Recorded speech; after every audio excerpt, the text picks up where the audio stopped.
Today, we're going to explore a really powerful idea. What happens when we finally let go of all those layers we've spent a lifetime building? What happens when we allow ourselves to return to who we really are?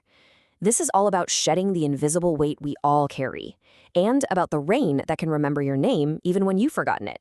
So let's just start with a simple question. Have you ever found yourself waiting? I don't mean waiting in line at the store or for a package to arrive. I mean in a much, much deeper sense.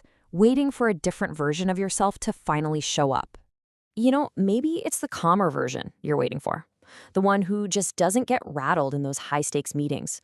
The one who can navigate tough conversations with this incredible sense of ease.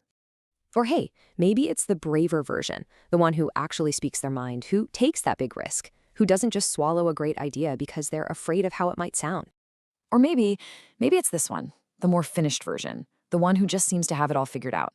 The truth is, so many of us live in this kind of quiet postponement, believing we can't really show up until we're, somehow better. So before any real change can happen, we have to get honest about the invisible weight that's holding us in that waiting pattern. The source material for today gives it a really powerful name: haste. And ash isn't just dust. It's the buildup of everything we've absorbed over the years. It's all the unspoken sentences, the constant self-editing, that quiet shame that tells us to shrink. It's literally the physical manifestation of holding ourselves back. And this is where it gets so real, right? Because this isn't some abstract concept. It's that grit of imposter syndrome that has you second-guessing your own expertise right before a big presentation. It's the soot of self-editing, spending 10 minutes watering down an email so you don't sound too demanding. It's that fog of mental clutter that keeps you from being present. And maybe the ones that hit hardest, that quiet shame that convinces us to shrink, and the self-blame that has us apologizing for just taking up space. So if we're all walking around covered in this ash, what do we do? How do you even begin to remove it? Well, the journey doesn't start with trying to scrub it all off. It actually starts with an internal shift, changing the way we look at ourselves in the first place. Okay, this slide is absolutely crucial. It's about shifting from fixing to witnessing. Most of us, when we look in the mirror, we immediately see a problem that needs to be solved. We turn the mirror into a courtroom where we just list all our flaws. But witnessing is about seeing yourself with compassion. It's about turning that courtroom into a doorway back to yourself. You're just observing, no judgment. It's the antidote to constantly abandoning yourself whenever you feel vulnerable. And this quote just nails it, doesn't it? It explains why that shift is so vital. Because seeing the truth of who we are, the tired parts, the scared parts, all the imperfect parts, that can be really overwhelming. But mercy is the key. It's what allows us to look honestly without completely shattering.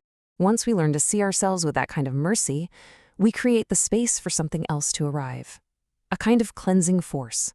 This is what invites the rain. Now, in this story, the rain isn't some awful storm you just have to endure. No, it's a moment of truth that just shows up on its own terms. It doesn't wait until you feel ready. It's a blessing that doesn't ask for your permission to fall.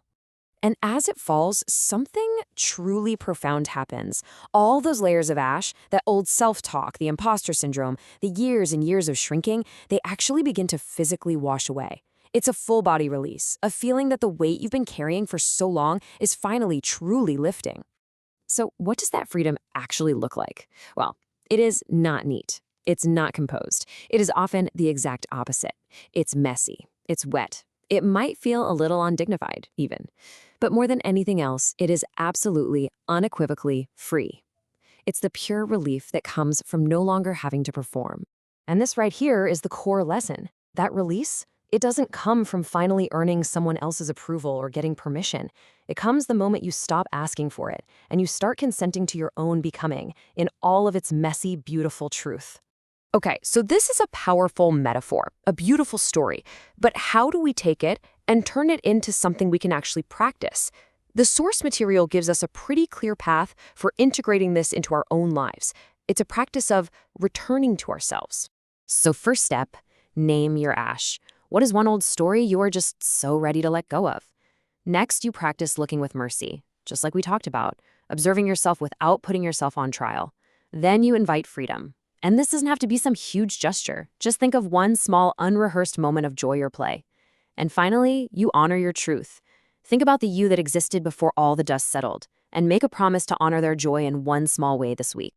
Ultimately, this whole journey is about remembering. It's about letting the rain, whether it's literal or metaphorical, wash away everything that never really belonged to you in the first place. So, the question this leaves us with is this: what ash are you ready to let wash away, and what name is waiting to be remembered underneath?